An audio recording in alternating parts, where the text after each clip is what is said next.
So we were talking about the credit system in the UK. It's very different than the United States.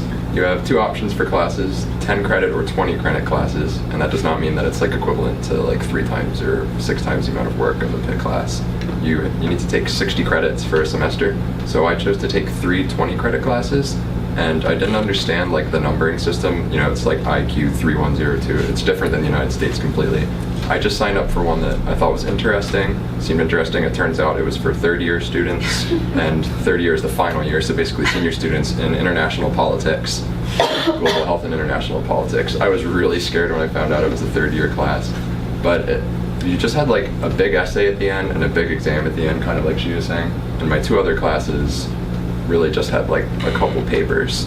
So I'm gonna have to say that I felt Pitt was more academically rigorous than Aberystwyth. Not that I wasn't like challenged academically, just in different ways than I am here, I'd say. I was given a lot of time to travel like in between papers and exams because everything is set up as like big projects.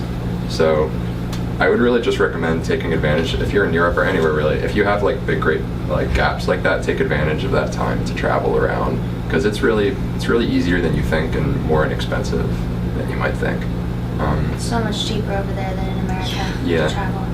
I mean, a megabus from Aberystwyth to London was equivalent of about $15. So I could spend $15 and go to London, like whenever I wanted to. But academically, it was challenging in different ways than I was used to, and I feel like I grew from some of the experiences. But I wouldn't say that I always had my head in the books.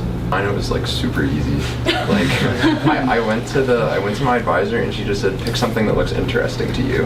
And I just looked through a giant list, and she said, this is what could probably fit your prereq like requirements. And I saw like advisor? Yeah, no, my advisor there. Oh. I don't know how that worked out so well. She should just like pick something. And because I have a Pitt advisor who like basically would accept most things that I had selected there. It's really down to your Pitt advisor. So be in contact with them a lot if you're doing the exchange, because that's extremely important, because they're the ones who will decide exactly if they even accept what classes you'll be taking. But yeah, I just saw like global health and international politics, talking about like diseases, Ebola, SARS, that looked interesting, and I picked it. I didn't know it was going to be like a senior international politics class, and I've never taken international politics before, but it worked out perfectly fine. It was actually not a headache. I think ad drop was like 3 weeks or something. Yeah, quite that's long. what ours is. It was.